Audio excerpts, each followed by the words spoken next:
My name is Sarah Mitchell, and I never planned on buying my mother-in-law's company. The first time I met Eleanor Thompson, she looked me up and down with those steel blue eyes that seemed to catalog every flaw. We were at La Maison, an upscale French restaurant with crisp white tablecloths and waiters who moved like ghosts between tables. "So, you work in corporate finance?" she asked, her voice dripping with the same disdain she might use when finding a stain on her silk blouse. I nodded, trying to keep my smile in place as I explained my role as a financial analyst. "At Dataworth Investments," I added, hoping the name of the respected firm might impress her. Eleanor's perfectly manicured fingers tapped against her water glass. "A starter position, I assume." Before I could correct her, I'd recently been promoted to senior analyst, she continued. "That dress? Macy's?" The way she said it made the department store sound like a discount bin at a garage sale. I felt my cheeks warm but kept my composure. "It's actually from Nordstrom." David, my boyfriend of 8 months and her only son, had excused himself to take a work call moments before, leaving me alone with Eleanor for the first time. She leaned forward slightly, her diamond earrings catching the light. "Let me give you some advice, Sarah. My son is a Thompson. He needs someone with connections, with breeding, with a future." Her eyes narrowed as she delivered the blow. "You'll never be good enough for him." The words hit me like ice water. I opened my mouth to respond when David returned, oblivious to the tension crackling between us. "Sorry about that," he said, kissing my cheek before sitting down. "Mom, I hope you've been getting to know Sarah." Eleanor's face transformed instantly into a warm smile. "Of course, darling. We were just having a lovely chat about her career." That night, I lay awake replaying her words, the dismissal in her eyes. I curled closer to David's sleeping form, wondering if she was right. By morning, though, a different feeling had replaced the hurt: determination. Eleanor Thompson had no idea who she was dealing with. I wouldn't just prove I was good enough for her son. I'd show her I was someone to be reckoned with. I met David Thompson during my final year at Princeton. We were both in an advanced economics seminar, and I consistently outperformed him, something he found both frustrating and fascinating. "How do you always know which variables matter?" he asked after class one day, his genuine curiosity breaking through his privileged confidence. What David didn't know was that I'd worked harder than anyone to be in that classroom. My mother had raised me alone after my father left when I was 4. She juggled 3 jobs, waitressing, administrative work, and weekend retail, to keep a roof over our heads. I'd worked every summer since I was 14, earned a partial scholarship, and took out loans for the rest. Every economic theory had real-world applications in my life. Money wasn't abstract when you've watched your mother count pennies at the grocery store. Our relationship developed quickly. David was charming, kind, and unlike many of his wealthy peers, seemed to value my perspective. "You see things differently," he told me one night as we studied late in the library. "I've been taught to look at business like a game of chess. You see it like a battlefield." I didn't realize then how prophetic those words would be. The first time David took me to the Thompson estate in Greenwich, Connecticut, I felt like I'd stepped onto a movie set. Manicured gardens surrounded the colonial mansion with its white columns and perfect symmetry. Inside, original artwork hung on walls and furniture that belonged in museums sat casually arranged in rooms larger than the apartment I shared with 2 roommates. Eleanor Thompson greeted me with a practiced smile that never reached her eyes. "So lovely to finally meet you," she said, air kissing near my cheeks. "David has been quite mysterious about you." That first dinner was an interrogation disguised as polite conversation. "And what does your father do?" Eleanor asked, knowing from David that my father wasn't in the picture. "My mother was my only parent," I replied evenly. "She worked in administrative services." I didn't mention the waitressing or retail jobs. "How resourceful of her," Eleanor responded. "The Thompson family has been in luxury design for 3 generations. Arthur's grandfather started with a single showroom in Manhattan. Arthur, David's father, seemed kinder than his wife, occasionally steering the conversation to more neutral territory when Eleanor's questions became too pointed. When David proposed 6 months later, I said yes without hesitation. I loved him. Completely. The engagement party at the Thompson estate should have been a warning. Eleanor had taken control of every detail, from the guest list heavily weighted with Thompson connections to the menu featuring inside jokes from David's childhood that excluded me. While getting a fresh drink, I overheard Eleanor telling her, "Friend Margot, it's a phase. David always had a thing for rescuing strays." Before I could process this, she accidentally bumped into me, spilling red wine down the front of my dress. "Oh dear," she said, not sounding sorry at all. "White is so impractical, isn't it?" The wedding planning became a battleground. Eleanor vetoed my first choice of venue, too urban, my preferred florist. They did the Henderson wedding, and it was a disaster. And even had opinions about my dress. "Something sleeved would be more appropriate for your figure, dear." David consistently played peacemaker. "Mom just wants the best for us," he'd say. "It's easier if we compromise." Each time I gave in, a little piece of my resolve chipped away. On our wedding day, I discovered the errors in the seating chart that separated my college friends and placed my mother at a back table. The flowers were predominantly orchids, which I'd specifically said I didn't want because they reminded me of funerals, rather than the garden roses I'd chosen. But looking at David waiting for me at the altar, his face lighting up when he saw me, I pushed aside my frustration. I was marrying the man I loved. Eleanor would eventually come around when she saw how happy I made her son. I was determined to make this marriage work, despite my new mother-in-law. The first year of marriage brought the full force of Eleanor's interference. She began dropping by our brownstone unannounced, usually when she knew I'd be at work. "I thought your kitchen could use some organization," she'd say, showing David how she'd rearranged our cabinets. Or, "These throw pillows work much better with your sofa, don't you think?" Our personal space was being systematically redesigned in Eleanor's image. The first Thanksgiving in our home became the template for future holidays. I'd spent days preparing, using recipes passed down from my mother and grandmother. When Eleanor arrived, she carried 3 large shopping bags.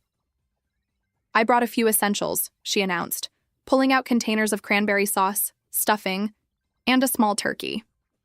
"Just in case." The implication was clear. My cooking couldn't be trusted. David didn't see the problem. "Mom's just trying to help," he said when I confronted him later. "Her stuffing recipe has been in the family for generations." Christmas was worse. Eleanor's gifts to me were always slightly off. A dress one size too small, a cookbook for beginners when she knew I loved cooking, a self-help book about career, advancement with the inscription, "Something to aspire to." Each present felt like a paper cut, small but stinging. Meanwhile, she regaled us with Thompson family Christmas traditions, stories, and inside jokes that deliberately excluded me. "Remember when David was 7 and got up at 4 a.m. to open presents?" she'd say to Arthur. "He was always so impatient." Then turning to me.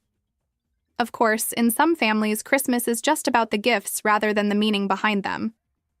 When I received a significant promotion at work, Eleanor dismissed it during Sunday dinner. "That's nice, dear.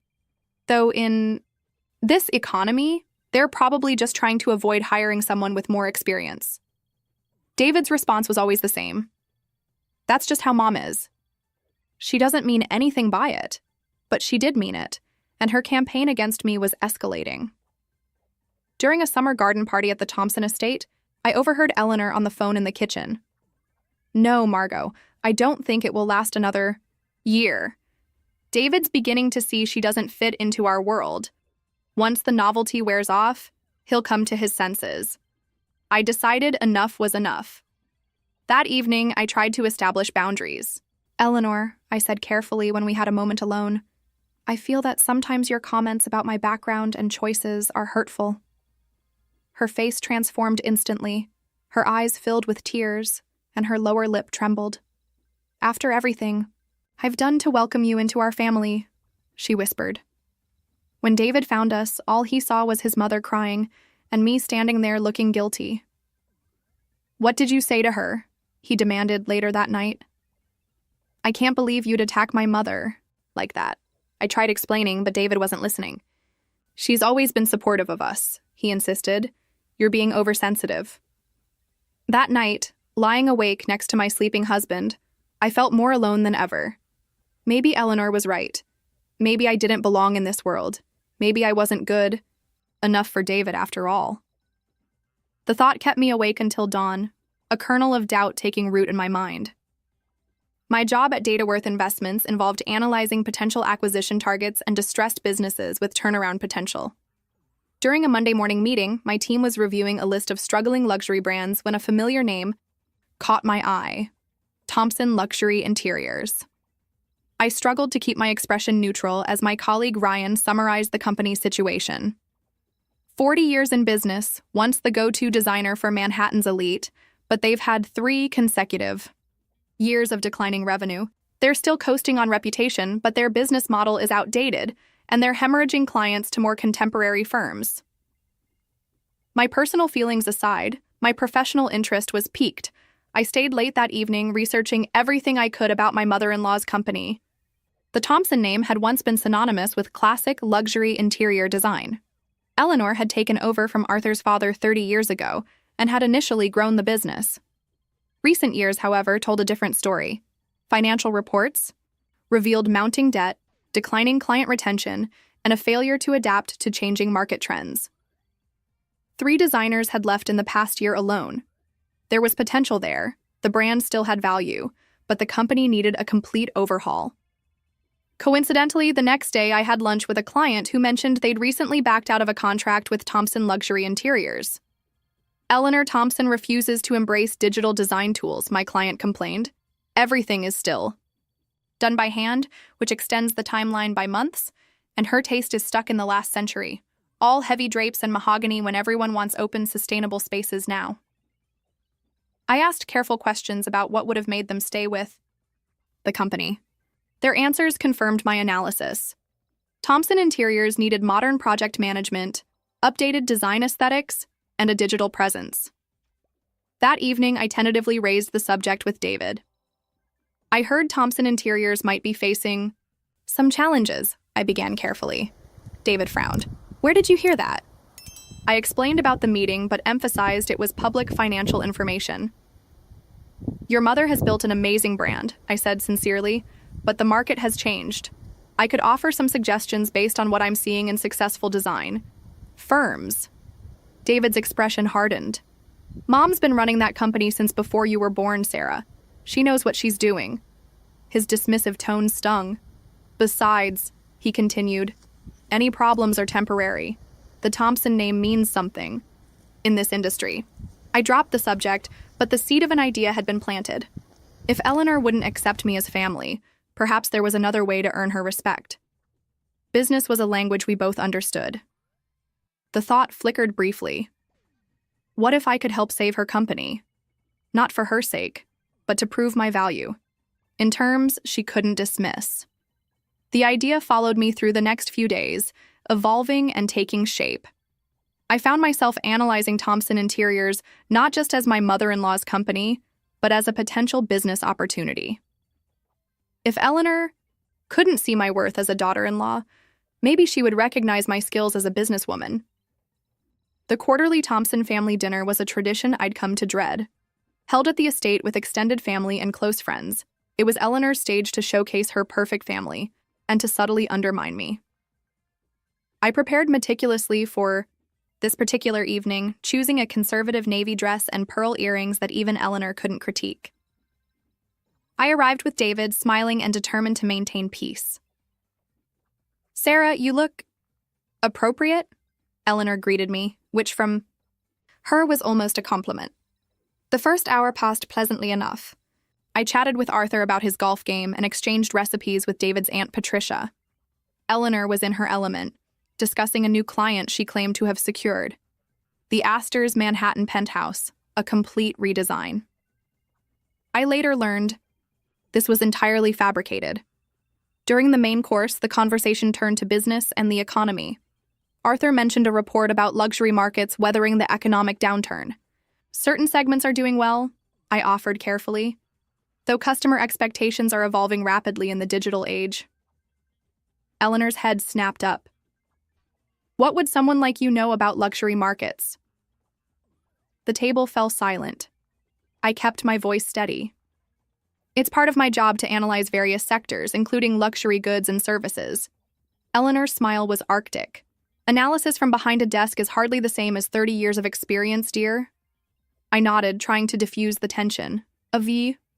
Course not. I just find it interesting how digital integration is becoming essential even in traditional luxury spaces.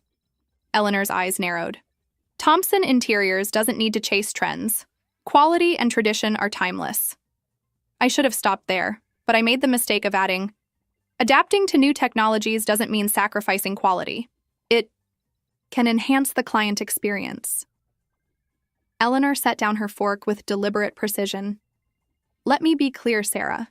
You may have married into this family, but you don't understand our world. My company has served the elite for decades. We don't need advice from someone who grew up shopping at outlet malls. I felt every eye at the table on me as she continued. You'll never be good enough for this family, and you certainly aren't qualified to comment on my business. The silence that followed was deafening. David, seated beside me, shifted uncomfortably but said nothing beyond a weak, "Mother, please, not now." No one else spoke up.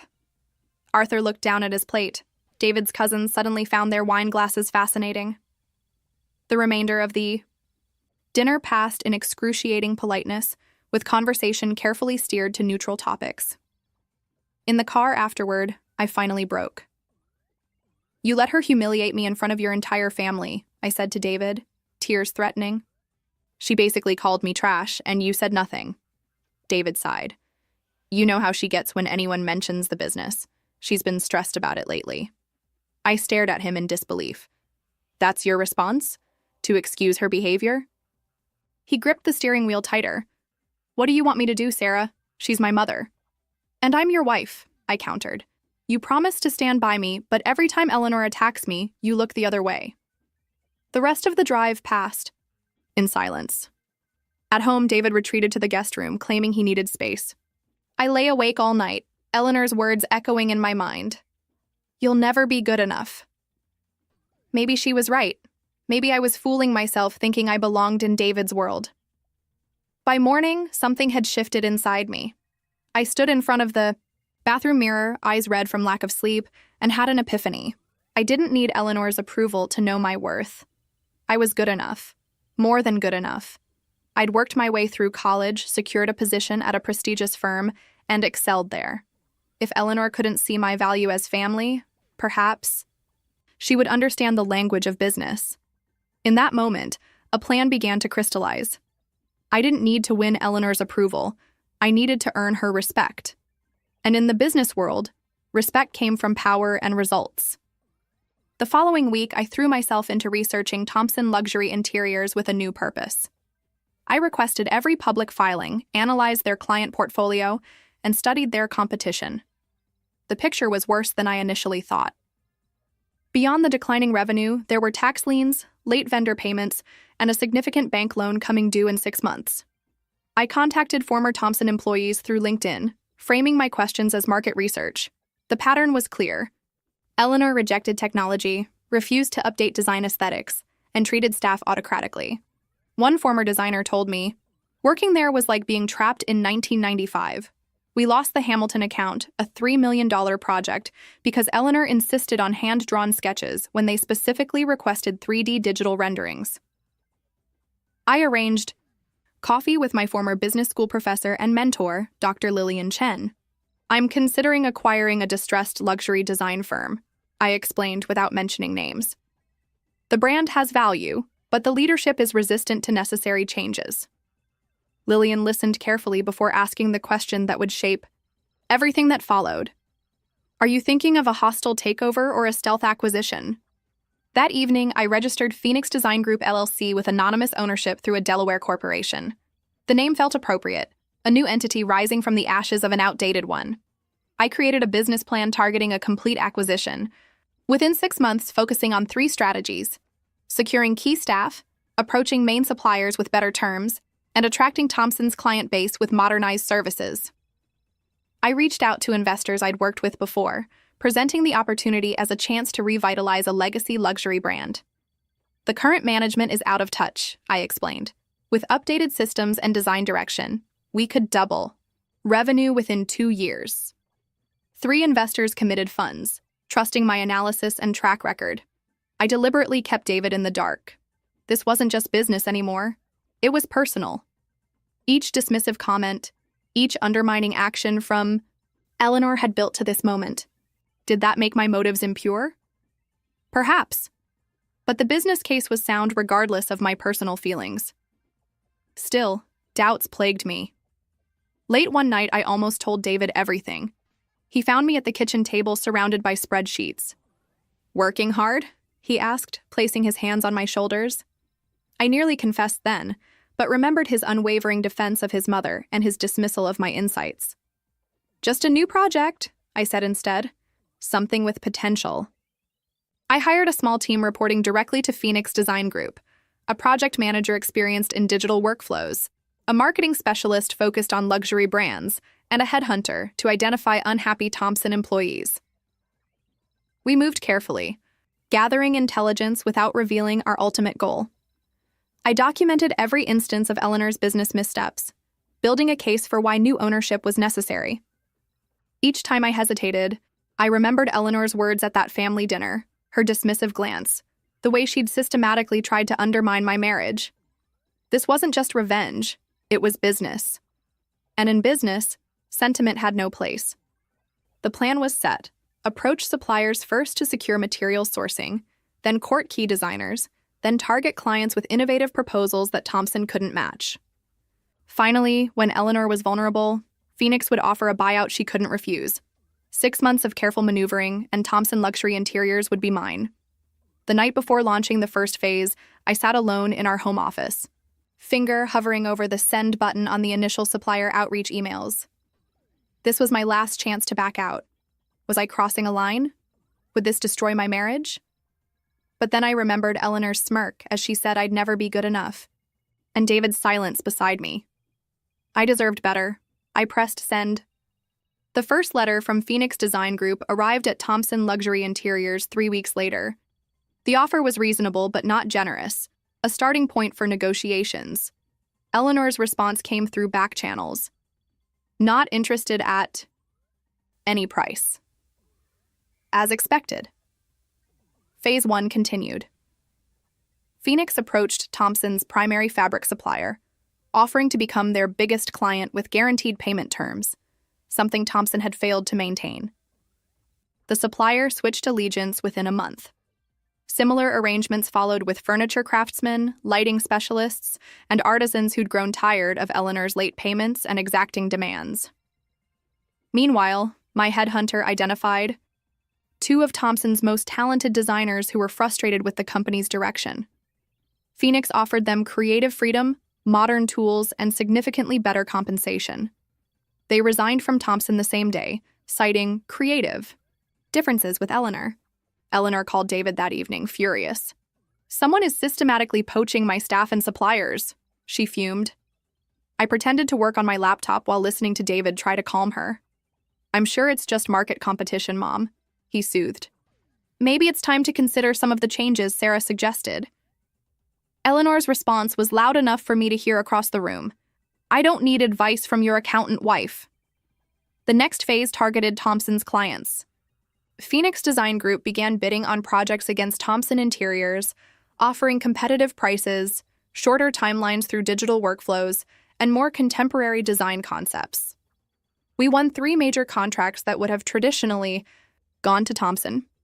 Simultaneously, I arranged for Phoenix to purchase Thompson's outstanding business loans from banks happy to offload the increasingly risky debt. The combined pressure began to show. Eleanor was now calling David daily, her composure cracking. "She thinks someone is deliberately trying to ruin her," David told me one night. "The business is in trouble, Sarah. She might lose everything." I managed to look appropriately concerned while suggesting, maybe she should consider that buyout offer she mentioned receiving. David shook his head. "She's too proud. Thompson Interiors is her life's work." Behind the scenes, Phoenix continued. Applying pressure. A confidential industry survey sent to former and current Thompson clients revealed widespread dissatisfaction with their outdated approaches. The results, anonymized but damning, were circulated among interior design influencers. Eleanor tried desperately to secure loans from family members, But Arthur insisted on seeing the books first and promptly advised against throwing good money after bad. When Phoenix's competing bids consistently came in lower for equivalent work, Eleanor began suspecting corporate espionage. The truth was simpler, but more devastating. I understood the market in ways she refused to. The final blow came when the bank called in their loans, demanding payment within 30 days. Eleanor had nowhere to turn. Phoenix Design Group sent a final offer letter, now significantly lower than the original but still allowing her to save face with a creative consultant role. The meeting between Eleanor and Phoenix's representatives, carefully selected to exclude me, lasted 6 hours. Eleanor emerged with the signed paperwork and tear-stained cheeks. When the confirmation arrived in my private email, I felt a complex mix of emotions: vindication, guilt, regret, and triumph swirling together. I'd done it. Thompson Luxury Interiors was now mine. The company Eleanor had insisted I wasn't good enough to comment on was now under my control. The irony wasn't lost on me. As I prepared for the reveal, I wondered if the victory would taste as sweet as I'd imagined, or if the inevitable fallout would make it Pyrrhic. I installed Rebecca Chen, a trusted colleague with turnaround experience, as interim CEO of Thompson Luxury Interiors. The initial company-wide email maintained Eleanor as a figurehead while announcing exciting changes coming. Behind the scenes, I prepared a comprehensive restructuring plan, modernizing everything from design software to client communication processes. For the revelation day, I chose my outfit carefully, a tailored black suit that projected authority without flaunting it. I spent extra time on my appearance, knowing the psychological advantage it would provide. Walking into Thompson Interiors as its owner felt surreal. The receptionist smiled politely, unaware that the Ms. Phillips from Phoenix Design Group, she announced, was actually Mrs. Thompson. Eleanor was in the main conference room with the design team, reviewing concepts for a project, one they were likely to lose to Phoenix if history was any indicator. Rebecca met me in the hallway. "Everyone's assembled as requested," she confirmed. "Eleanor thinks this is a meeting about a potential collaboration between Thompson and Phoenix." I took a deep breath and entered the room. Eleanor looked up, momentary confusion crossing her face before her society mask slipped back into place. "Sarah, what are you doing here? This is a private business meeting." I placed my briefcase on the table. "Actually, Eleanor, this meeting is about the future of Thompson Luxury Interiors under its new ownership." Her expression froze. "What are you talking about?" I removed the acquisition papers from my briefcase and slid them across the table. Phoenix Design Group has acquired Thompson Luxury Interiors. As the founder and CEO of Phoenix, I wanted to personally introduce myself to the team. The room fell silent. Eleanor's face drained of color as she stared at the documents. Recognition dawning. This is impossible," she whispered. I addressed the design team calmly. "I'll be meeting with each department this week to discuss our new direction. For now, please give Mrs. Thompson and me the room." Once alone, Eleanor's composure shattered. "You manipulated me. Used my own son against me. This is unconscionable." I remained calm. "This was a business decision, Eleanor. Thompson Interiors was failing due to outdated practices and resistance to necessary changes. Phoenix acquired it at market value." "Market value?" she spat. "After you deliberately undermined my company." I met her gaze steadily. "I simply offered better terms to suppliers who weren't being paid on time, hired talented designers who weren't being valued, and presented clients with the modern options they were requesting." Her hands trembled as she pointed at me. "You did this for revenge? Because you've always been jealous of my relationship with David." "No, Eleanor," I countered. "I did this because when I tried to offer business insights, you told me I'd never be good enough for your family. You judged me by my background rather than my abilities. Now we'll see who's better at business." Eleanor's face crumpled. "David will never forgive you for this. You've destroyed our family." As if on cue, Eleanor's phone rang. David, returning her frantic message from earlier. I heard her broken voice. "David, she's taken everything. Sarah, she's the one behind Phoenix." I returned home that evening to find David waiting. his face a storm of emotions. "Tell me it's not true," he demanded. "Tell me you didn't secretly buy out my mother's company." I set down my briefcase. "It's true. Phoenix Design Group is mine, and yes, we acquired Thompson Interiors." The argument that followed was nuclear. David paced our living room, alternating between disbelief and fury. "How could you do this? Behind my back? My mother is devastated." "The same mother who told me I'd never be good enough?" I countered. "Who undermined me at every turn? Who you never defended?" David raked his hands through his hair. "This isn't about my mother's comments. This is about you deliberately targeting her company out of spite." "This was a sound business decision," I insisted. Thompson Interiors was failing. The acquisition saved jobs and preserved the brand. "Don't pretend this was just business," David shouted. "You used me to get information about my family's company. Was that your plan all along? Was any part of our marriage real?" The accusation felt like a slap. "How dare you?" I whispered. "I have loved you completely, but I refuse to be treated as less than by your mother while you stand by and let it happen." David shook his head, grabbing his keys. "I can't even look at you right now. I'm going to my parents. I need to think." As the door slammed behind him, I sank onto the sofa, the victory I'd imagined feeling hollow. I allowed myself exactly 10 minutes to cry before wiping my eyes and opening my laptop. I had a company to save, regardless of the personal cost. If my marriage couldn't survive this, perhaps it wasn't as strong as I'd believed. Still, as I worked through the night, on transition plans, the empty space beside me felt like an accusation. Despite the personal turmoil, I appeared at Thompson Interiors, now officially Thompson Phoenix Design Group, at 8 a.m. sharp the next day. The staff watched me warily as I toured each department, Rebecca at my side. "Changes will be implemented gradually," I assured them. "Your jobs are secure, but our processes will be modernized." In my temporary office, ironically, a small conference room rather than Eleanor's spacious corner office, which I left untouched, I met with department heads individually. Some were receptive, others, loyal to Eleanor, were coldly professional. Eleanor herself arrived at 11 a.m., wearing what I recognized as her battle armor, a perfectly tailored Chanel suit, not a hair out of place. She swept past my office without acknowledgement. Initially, Eleanor attempted to undermine the transition. She told longtime clients that quality would suffer under new management and hinted to staff that the changes were temporary. I addressed these challenges directly, calling a company-wide meeting. "I understand change is difficult," I acknowledged, "but Thompson Interiors has been losing market share for years. Our goal is to honor the Thompson legacy of quality while bringing the company into the modern era." I outlined clear expectations and performance metrics, concepts foreign to Eleanor's personalized management style. The first major test came 3 weeks into the transition. A significant client, the renovation of a historic Fifth Avenue apartment, required presentation of initial design concepts. Eleanor assumed she would lead the presentation as always. The evening before, I reviewed the concepts her team had prepared. They were beautiful but conventional, missing the client's stated desire for traditional elements blended with contemporary functionality.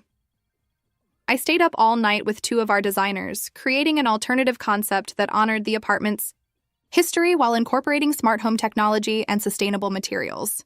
At the presentation, I began by introducing Eleanor as the creative vision behind Thompson's legacy. She accepted the acknowledgement with a regal nod. Then I surprised her by adding, "And now I'd like to present an alternative concept that builds on Mrs. Thompson's foundation while addressing the specific modern elements requested." The clients loved the alternative concept, choosing it unanimously. Eleanor sat rigid through the rest of the meeting. Afterward, she cornered me in the hallway. "You humiliated me deliberately," she hissed. I kept my voice level. "I respected your experience by presenting your concept first. The clients made their choice based on which design better met their needs." Eleanor left early that day. Later, Arthur called me. "Eleanor told me what happened," he said, his voice tired, "but she also mentioned that your design was innovative, that it might actually work better for the space." It was the first crack in Eleanor's facade. a private admission that perhaps her approach wasn't always best. Meanwhile, David maintained his distance. He stayed at his parents' home but called regularly to check on practical matters. After 6 weeks of separation, he texted, "Can we talk?" In person. He arrived at our brownstone looking tired and uncertain. We sat at opposite ends of the sofa, the space between us a physical manifestation of our estrangement. "How's your mother?" I asked. David sighed. "Struggling, but also changing, I think. Dad says she's actually started looking at the company reports you send home." We talked for hours that night, laying bare the painful patterns that had shaped our marriage. "I should have stood up to her," David admitted finally. "Every time she undermined you, my silence was a kind of betrayal." "And I should have told you about Phoenix," I acknowledged. "But I was afraid you'd choose her side again." We didn't resolve everything that night, but David stayed. "We have a lot to work through," he said as we lay in bed. Not touching, but closer than we'd been in weeks. "But I'm willing to try if you are." The first family dinner after the acquisition was excruciating. Eleanor was subdued, her usual commanding presence diminished. Arthur carried much of the conversation, asking pointed questions about the business that allowed me to explain our vision without sounding boastful. Eleanor watched me throughout dinner, her expression unreadable. As we prepared to leave, she said stiffly, "The Hendersons' project looks acceptable. The integration of smart lighting was appropriate." From Eleanor, this qualified as high praise. Walking to the car, David squeezed my hand. "Did my mother just compliment your decision?" I nodded, surprised myself. "I think she did." The power shift was subtle, but unmistakable. The woman who had once declared I'd never be good enough was now acknowledging my business decisions.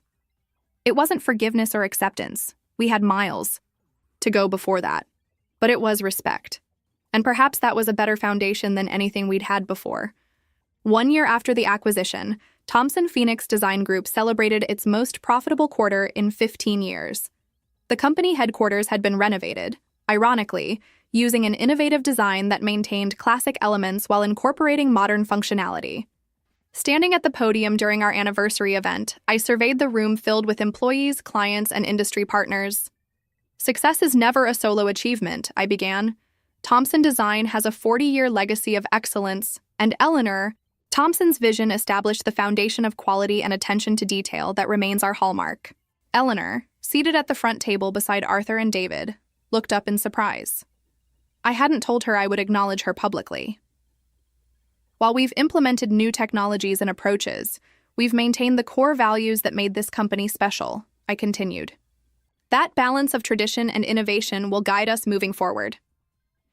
After the formal presentations, Eleanor approached me at the bar. "That was generous of you," she said, studying her wine glass. "Truthful," I corrected. "The Thomson name still means something in this industry. My goal was never to erase that legacy." She nodded slowly.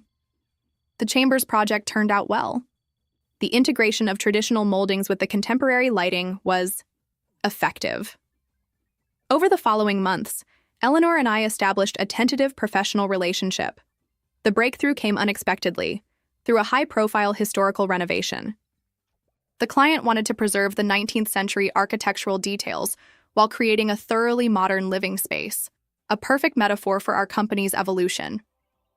I asked Eleanor to collaborate directly with me on the concept. "Your knowledge of historical detail is unmatched," I acknowledged. "I want to learn from you while contributing my own perspective." The project became a turning point.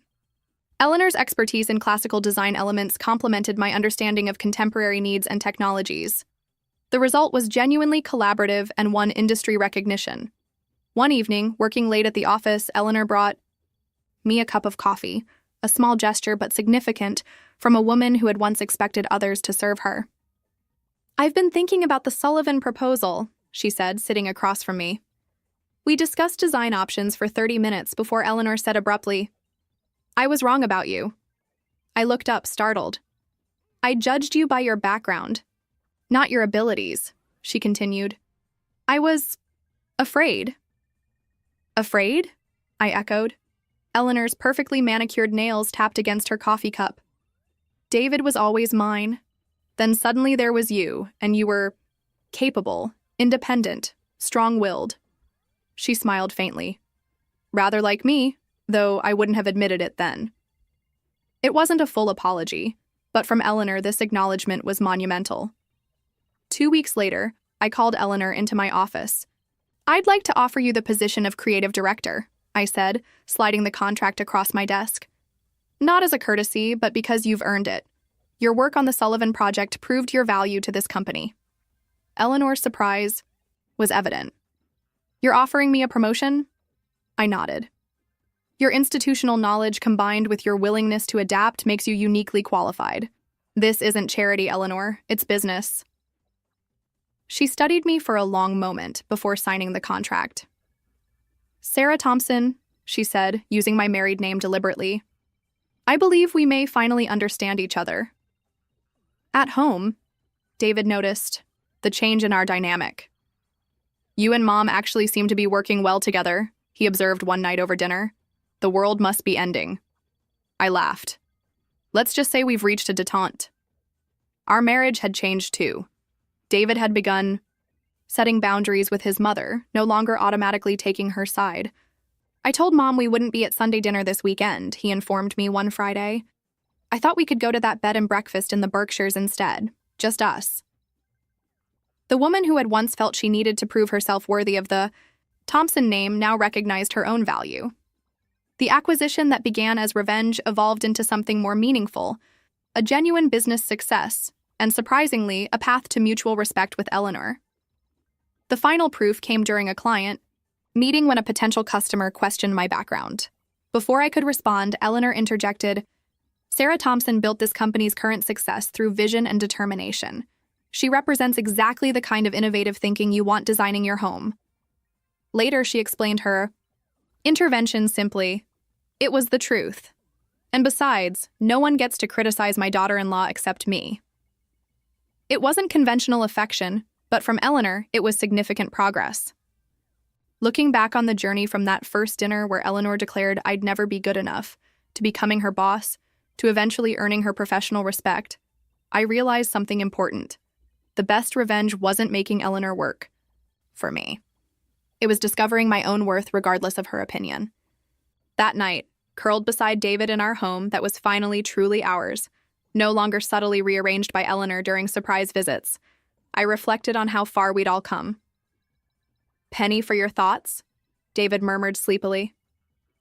"Just thinking that sometimes the long way around is the only way to reach the right destination," I replied.